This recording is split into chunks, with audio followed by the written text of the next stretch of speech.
അസ്സലാമലൈക്കും, welcome back. ഇന്ന് നമ്മൾ കാണിക്കുന്നത് പച്ചമാങ്ങ വെച്ചുള്ള ഒരു സൂപ്പർ ഐറ്റമാണ്. രണ്ട് ചേരുവകൾ മാത്രം വെച്ചാണ് നമ്മൾ ഈ ഒരു കിഡ് ഐറ്റം ഉണ്ടാക്കിയിട്ടെടുക്കുന്നത്. 2 പച്ചമാങ്ങ നമ്മുടെ കയ്യിലുണ്ടെങ്കിൽ നമ്മൾ മനസ്സിൽ പോലും വിചാരിക്കാത്ത രീതിയിലാണ് നമ്മൾ ഈ ഒരു ഐറ്റം ഉണ്ടാക്കിയിട്ടെടുക്കുന്നത്.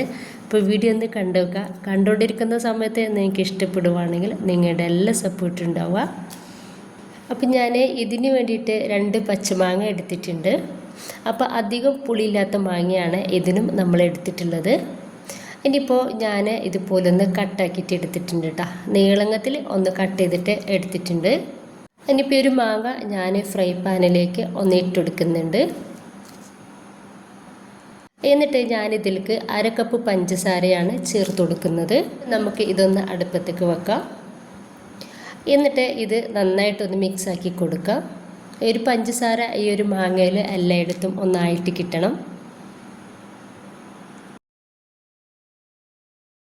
ഇനിയിപ്പോൾ ഞാനിതിലേക്ക് 1/4 കപ്പ് വെള്ളമാണ് ഒഴിച്ചു കൊടുക്കുന്നത്. അതിൻ്റെ ശേഷം ഇത് നന്നായിട്ട് തന്നെ ഒന്ന് മിക്സാക്കി കൊടുക്കുക. എന്നിട്ട് ഞാൻ ഇതൊന്ന് മൂടി വെക്കുന്നുണ്ട്. അത് നമുക്കൊരു മാങ്ങ മൂടി വെച്ചിട്ട് വേവിച്ചിട്ടെടുക്കാം. ഇടയ്ക്ക് ഒന്ന് മൂടി തുറന്നിട്ട് നമുക്കൊന്ന് മിക്സാക്കി കൊടുക്കണം. അപ്പോൾ ഈ ഒരു മാങ്ങ നമുക്ക് നന്നായിട്ട് തന്നെ വേവായിട്ട് കിട്ടണം. വെന്തിട്ട് ഉടയുന്ന രീതിയിലാവരുത്. ഒരു 1/4 ഭാഗത്തോളം ഈ ഒരു മാങ്ങ നമുക്ക് വേവായിട്ട് കിട്ടണം. ഇത് വേഗത്തിൽ തന്നെ വേവായിട്ട് കിട്ടും കേട്ടോ. ഒന്നാമത് മാങ്ങയാണ്, നമ്മൾ തോലൊക്കെ ഒന്ന് ഒഴിവാക്കിയിട്ടുള്ള മാങ്ങയാണ്. ഒരു 2-3 പ്രാവശ്യം ഒന്ന് തളിച്ചാൽ തന്നെ ഇതൊന്ന് വേവായിട്ട് കിട്ടും. ഇപ്പോൾ ഇതാ ഈ ഒരു സമയത്ത് തന്നെ നമ്മുടെ മാങ്ങയ്ക്കൊക്കെ നല്ല കളർ മാറ്റം വന്നിട്ടുണ്ട്, വേവായി തുടങ്ങുന്നുണ്ട്. ഞാൻ കാണുമ്പോൾ തന്നെ മനസ്സിലാവുന്നുണ്ടാവും. ഇനിയിപ്പോൾ ഈ ഒരു സമയത്ത് ഞാനിതിലേക്ക് ഒരു പിഞ്ച് ഉപ്പ് ചേർത്ത് കൊടുക്കുന്നുണ്ട്. എന്നിട്ട് നന്നായിട്ടൊന്ന് മിക്സ് ആക്കിയിട്ടെടുക്കാം. ഇപ്പോൾ ഈ ഒരു സമയത്ത് നമ്മുടെ മാങ്ങ പകുതിയോളം വേവായിട്ടുണ്ട്. അപ്പോൾ നമ്മൾ മിക്സാക്കി കൊടുക്കുമ്പോൾ ശ്രദ്ധിക്കുക, മാങ്ങ ഉടഞ്ഞു പോവാത്ത രീതിയിൽ വേണം മിക്സാക്കി കൊടുക്കാൻ വേണ്ടിയിട്ട്. ഈ പകുതി വേവായ സമയത്ത് ഞാനിതിലേക്ക് 1 ടീസ്പൂൺ മുളക് പൊടി ചേർത്ത് കൊടുക്കുന്നുണ്ട്. എന്നിട്ട് മെല്ലെ ഒന്ന് മിക്സാക്കി കൊടുക്കുന്നുണ്ട്. അപ്പോൾ ഈ ഒരു മുളക് പൊടി നമ്മൾ ചേർക്കുന്നത് ഒരു കളറിന് വേണ്ടിയിട്ടാണ്. ഒന്ന് മിക്സാക്കി കൊടുത്തിട്ട് നമ്മൾ നോക്കുക, ഇനി വേണോ എന്നുണ്ടെങ്കിൽ മാത്രം വീണ്ടും ഇട്ടെടുത്താൽ മതി. അപ്പോൾ ഇത് കളറ് കുറവായത് കൊണ്ടിട്ട് തന്നെ ഞാൻ ഒരു 1/4 ടീസ്പൂണ് മുളക് പൊടി കൂടി ഇതിലേക്ക് ചേർത്ത് കൊടുത്തിട്ടുണ്ടായിരുന്നു. അത് വീഡിയോയിൽ പെട്ടിട്ടില്ല. നിങ്ങൾക്ക് എരിവിനനുസരിച്ച് ചേർത്ത് കൊടുക്കാം കേട്ടോ. അപ്പോൾ അതാ ഈ ഒരു സമയത്ത് നമ്മുടെ ഈ ഒരു മാങ്ങ ഏകദേശം ആ ഒരു പഞ്ചസാരയൊക്കെ നന്നായിട്ട് മെൽറ്റായിട്ട് വറ്റിയിട്ട് കിട്ടിയിട്ടുണ്ട്. ഇനിയിപ്പോൾ കുറച്ചുകൂടി നമുക്കിതൊന്ന് റെഡി ആയിട്ട് കിട്ടണം. നന്നായിട്ട് തന്നെ ഈ ഒരു മാങ്ങയിൽ ഈ ഒരു മധുരവും ചെറുതായിട്ടൊരു എരിവ് മാത്രമേ ഉള്ളൂ. നമുക്ക് കുട്ടികൾക്കൊക്കെ നന്നായിട്ട് കഴിക്കാൻ പറ്റുന്ന രീതിയിൽ തന്നെയാണ് കേട്ടോ. ചെറിയ എരിവ് മാത്രമേ ഉള്ളൂ.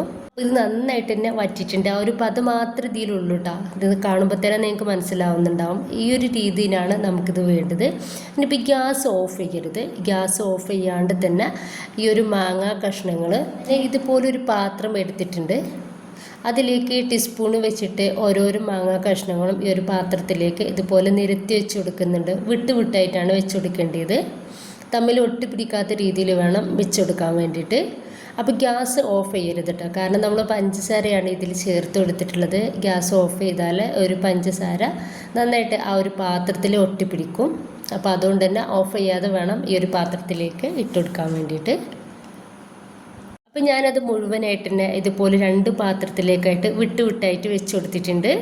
ഇനിയിപ്പോൾ ഇത് നന്നായിട്ട് നമുക്ക് വെയിൽ കൊള്ളണം. അപ്പോൾ നന്നായിട്ട് ഒരു 11 മണി മുതൽ ഒരു 4 മണി വരത്തെ ചൂട് കൊള്ളുകയാണെന്നുണ്ടെങ്കിൽ നമുക്ക് അന്ന് തന്നെ ഉണങ്ങിയിട്ട് കിട്ടും. അതല്ലാന്നുണ്ടെങ്കിൽ നമ്മൾ പിറ്റേ ദിവസം കൂടി വെക്കേണ്ടി വരും. ഞാൻ ഇതൊന്ന് റെഡിയാക്കിയ സമയത്ത് ഏകദേശം വെയിലൊക്കെ പോയിട്ടുണ്ടായിരുന്നു. അപ്പോൾ ഞാൻ പിറ്റേ ദിവസം ഇത് വെച്ചിട്ടുണ്ടായിരുന്നു കേട്ടോ. എന്നിട്ട് ഒരു ഉച്ചൻ്റെ ശേഷമാണ് ഇത് എടുത്തിട്ടുള്ളത്. ഈ ഒരു സമയത്ത് ഇത് നന്നായിട്ട് ഡ്രൈ ആയിട്ടുണ്ട്.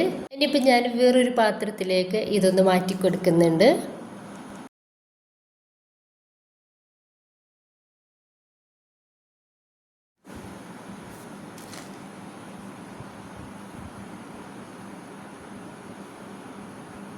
ഇപ്പം ഞാൻ മുഴുവനായിട്ട് തന്നെ ഈ ഒരു പ്ലേറ്റിലേക്ക് ഇത് മാറ്റി കൊടുത്തിട്ടുണ്ട്. നമുക്കിത് ഇങ്ങനെ തന്നെ കഴിക്കട്ടോ. അതെല്ലാം തന്നെ കുറച്ചുകൂടി പഞ്ചസാര പൊടിച്ചതും അതുപോലെ തന്നെ കുറച്ച് ചുക്ക് പൊടി കൂടി ഇതിൻ്റെ മേലേക്ക് ഇട്ടിട്ട് ഒന്ന് മിക്സ് ആക്കിയിട്ട് അങ്ങനെ വേണമെങ്കിലും കഴിക്കാവുന്നതാണ്. ഇനിയിപ്പോൾ ഞാൻ അതൊന്നും ചെയ്യുന്നില്ല. ഞാൻ ഇതുപോലെ തന്നെ ഒരു ബോട്ടിലാക്കിയിട്ട് സൂക്ഷിച്ച് വെക്കുകയാണ്. ഇത് നമുക്ക് ഫ്രിഡ്ജിലൊന്നും വെക്കേണ്ട, പുറത്ത് തന്നെ വെച്ചാൽ മതി. അപ്പോൾ ഇത് കുട്ടികൾക്കൊക്കെ ഭയങ്കര ഇഷ്ടമാവുന്ന ഒരു സംഭവം തന്നെയാണ് കേട്ടോ. എൻ്റെ കുട്ടികൾക്ക് ഭയങ്കരമായിട്ട് ഇഷ്ടമായിട്ടുണ്ടായിരുന്നു. അപ്പോൾ എല്ലാവരും ട്രൈ ചെയ്ത് നോക്കിയിട്ടാ നിങ്ങളുടെ അഭിപ്രായങ്ങൾ കമൻ്റായിട്ട് അറിയിക്കുക.